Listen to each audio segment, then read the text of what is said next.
Don't do these 7 things if you want to get an awesome fire started. Levi here, the Outdoor Cowboy, and welcome back to the Outdoor Cowboy YouTube channel. Today, we're going to be talking about 7 fire starting mistakes that'll leave you cold and hungry. So let's jump into it and saddle up for the ride. All right, like I said, today we're going to be talking about 7 fire starting mistakes that might leave you cold and hungry because these things might keep you from getting a great fire started.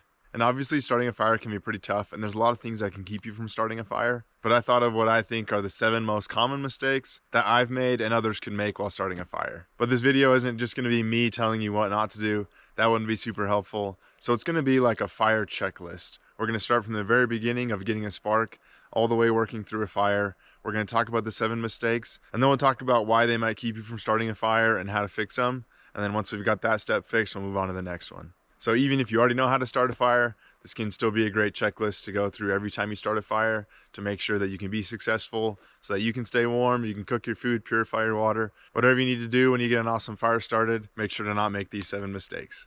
If you're new here, make sure to hit that subscribe button.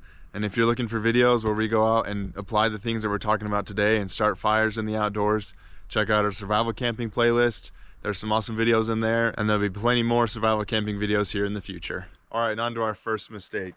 We've got our fire pit right here, which is where we're gonna build our fire in a little bit.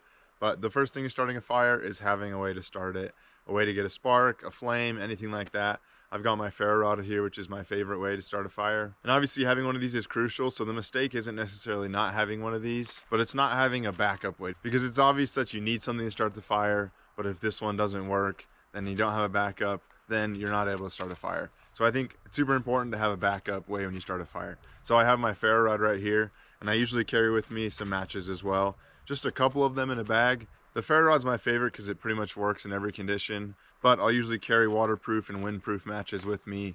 In case it's windy and my ferro rod isn't working, a match can be a great option to start a fire, or anything like that. Even if you normally carry a lighter with you, it's important to have a backup. In case your lighter runs out of fuel and isn't able to start a fire, you can still have a way to start a fire and stay warm. So our first mistake is not having a backup way to start a fire that can save you if your first way goes wrong. But I do want to say that I really just love ferro rods for starting fires. They just work in pretty much every condition. They're pretty waterproof. They can even work in the wind if you build your fire correctly. My ferro rod just works super well, and so I love this as my primary fire starter, but I still bring a backup. And these things last super long time. It's not like a lighter where it's gonna run out of fuel. The striker is gonna last for a super long time. And I can't even imagine how many strikes it would take to make it so that your ferro rod runs out. Welcome to the series of how many strikes does it take to get to the center of a ferro rod. 1, 2, 3, 4, 88, 89, 90, 91, 562, 563, 564, 565, 997, 998, 999, 1000. I'm just kidding. But ferro rods are just awesome, so I definitely recommend them, but it's still super important to have a backup. So obviously this mistake could keep us from starting a fire if our first way to start a fire fails and we don't have a second one. So the fix for this one is to make sure you have a backup way to start a fire. Even if it's simple, just a couple matches take up no room and they can be a great backup or anything like that. Just thinking of ways that your first one could fail, because in survival situations it often does. So thinking of a way your first one could fail that your backup one could still make it so you can start a fire. So mistake number 1 is not having a backup way to start your fire. Now let's move on to the next one. All right, so now that we got mistake 1 fixed and we have our way to start a fire and our backup way to start a fire, now let's try to start our fire.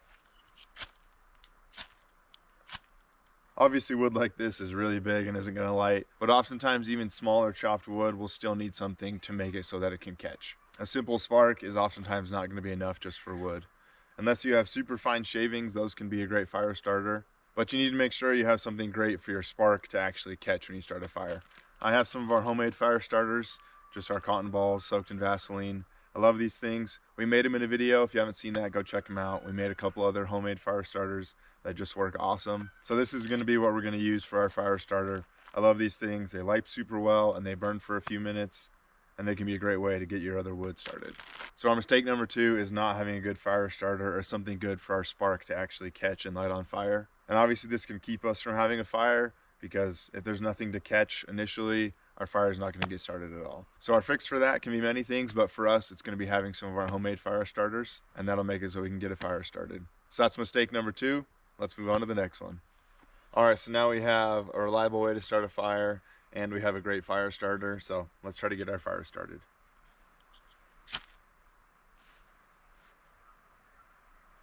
Oh shoot, I need tinder. So right there's our third mistake, is not having our tinder and kindling prepped before we start a fire. Obviously, these burn for a few minutes, so you might be able to scramble and chop a bunch of wood or collect sticks, something like that. But it's super important to do all the prep to have a good fire before you even light the fire. You need a good place to start the fire. You need good tinder that will light off of your fire starter. You obviously need your fire starter. And then you need good kindling that'll light off of the tinder. And then the main fuel for your wood is well prepared, that you can put it on the fire and it will burn for a long time. Because obviously you light your fire starter and then you don't have tinder. You go run around, try to find kindling and tinder, bring it back here, your fire starter's out. That'll keep you from starting a fire. So our fix for this one is going to be making sure that we have our tinder and kindling and fuel all prepped before we ever start our fire. So that's mistake number 3. Let's move on to the next one. All right, now we got a reliable way to get a spark and a backup. We've got a great fire starter that'll help us get our fire started. And then we've done our prep. We've got some great kindling and tinder here, some really chopped small wood that'll light really well off of our fire starter. So let's try to get our fire started. All right, put our fire starter there. Kind of stack this all on here. Put our tinder right there on top. So our fourth mistake that you can make when starting a fire is just not having a good structure when you build your fire. We made a video a little while ago of 7 ways to arrange a fire, and I think that's an awesome video. There's no one answer for how to start a fire, how to arrange your wood, but obviously here we have a horrible design. We got some of our small tinder here on top, our fire starter's under there, and then we just have wood stacked on it. There's no airflow, there's no way to get a spark.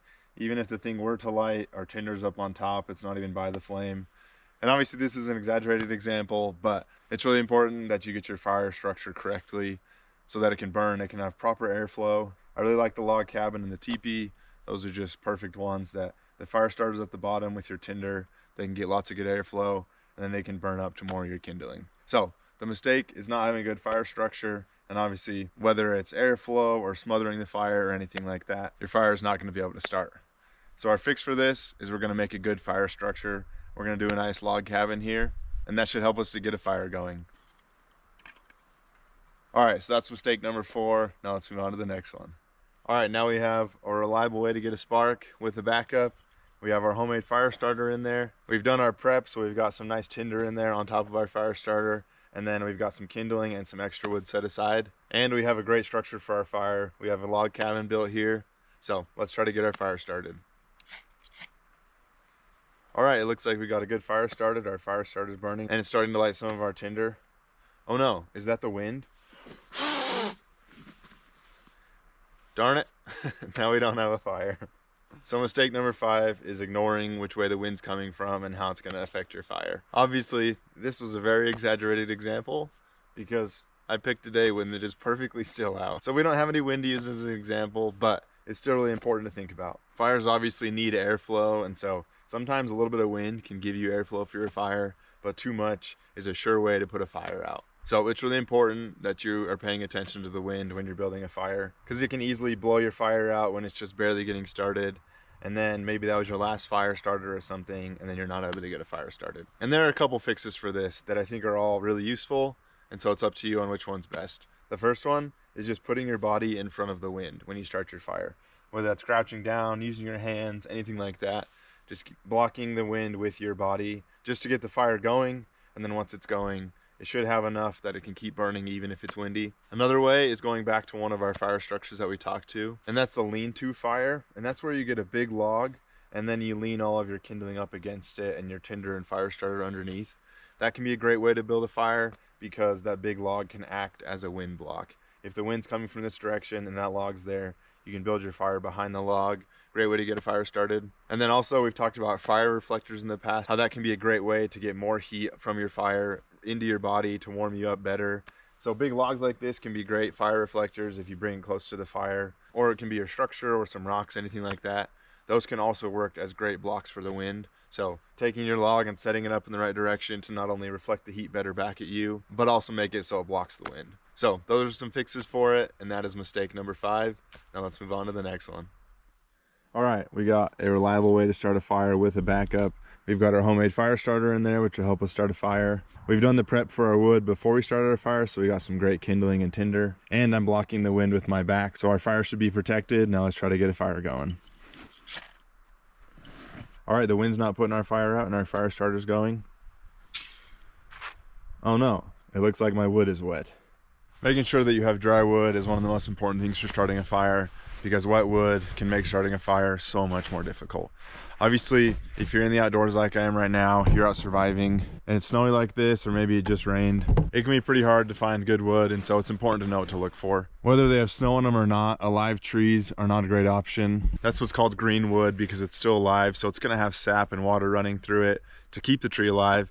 And so that's not always the best option for starting a fire. So looking for standing or fallen dead wood can be your best option for finding wood when you're in the outdoors. But even in situations like this, right there's some fallen dead wood. That tree would be great in the summer, but right now it's been covered in snow for weeks. So it's probably not a great option. So maybe I'm looking for standing dead wood or branches that aren't covered in snow that I can use to start my fire. So mistake number 6 is using green or wet wood to start your fire, because it's way harder to light the wood when there's water and stuff inside of it. Once you get a fire started, you can dry out wood by setting it by the fire. So that can be a great option. But just for getting your fire started, making sure that you have the driest wood that you can find is the fix for the mistake. So we got some good dry wood to fix that. Now let's move on to our last one.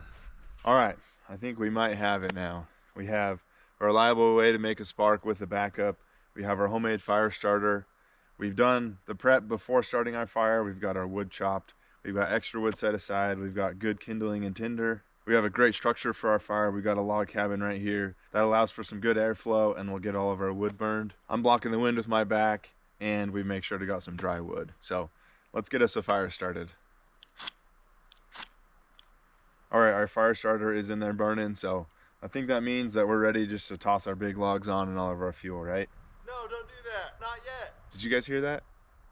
All right, our last and final mistake is just trying to build your fire too quickly and not letting it burn and just tossing the wood on before it's ready to burn your big wood. I think that this is a common mistake, and even a mistake that sometimes I catch myself kind of doing, is that I'm cold or I'm really hungry and I want to get a fire going, and so I'm just trying to make it grow faster than it's able. I'm putting too big of logs on there and there's not enough fire for them to light. So I think it's really important to talk about that fires take a lot of patience, which can be hard when you're in survival situations. It is obviously really cold out here right now, and I'd love to get a good fire started, but we have to be patient when we're building our fires, because it can really be what puts your fire out in a way that you can waste a lot of wood and make it so you just have to start all back over. So our 7th mistake is trying to make our fire too big, too fast, and not being patient, letting it grow, because it can in the end be what makes it so you can't start a fire. So the fix for that is just be patient and work up the size of your wood as you go. Obviously your tinder is going to be a really small stuff like this. That's what's going to light first. And then we're going to move on to our kindling, which is just a little bit bigger. And then we move up to bigger stuff like this. And then once this stuff is going, we'll be able to put our bigger fuel on. And that's what will keep our fire going and really give us warmth. Just be slow and patient with it, and you'll be able to get a great fire going. All right, I think we are ready to get us a good fire going, get us all warm, have a good way to cook our food or purify our water, whatever we need it for. Make some s'mores, any of those good things. So we have a reliable way to make a spark with a backup. We have a good fire starter. We've got some of our homemade fire starters in there. Like I said, those are cotton balls soaked in Vaseline. They work awesome. We've also done our prep for our fire, so we have some good tinder in there next to our fire starter, and then some more kindling size wood around with even some extras, and then our fuel set aside. We've got our wood arranged into a great structure. We've got a nice log cabin here, so we can get some good airflow and get our wood burning quick. We don't really have any wind out here right now, but if we did, I'd be blocking it with my back or this log right here to make sure the wind doesn't put our fire out. We make sure that we got some good dry wood that'll burn well. And then lastly, we're gonna be patient as we get our fire started and slowly add the bigger wood so that it can really be a healthy fire that will burn for a long time and provide us a lot of warmth. So let's get our fire started. And obviously, like I said, I love my ferro rod. This is what I use pretty much every time I start a fire. But just for this, we will say that I did 1,000 strikes and somehow got to the middle of my ferro rod. So we'll say that my ferro rod doesn't work, so we'll use our backup way to start a fire. So some nice waterproof matches. All right, just like that, our fire starter's burning and starting to burn some of our tinder. We can see that our wood is smoking quite a bit, so it might not be perfectly dry, but it's pretty dry. And our tinder's starting to light and it's starting to catch some of our kindling, so this will just be great. Got great airflow from underneath because we got a good structure. We're blocking the wind, and we'll just slowly add on some of our bigger wood and get a good fire going. Make sure to be patient with it, not adding too big of wood that can't catch on fire. But we got the start of a great fire. It's already putting off a lot of warmth and just will be awesome for us.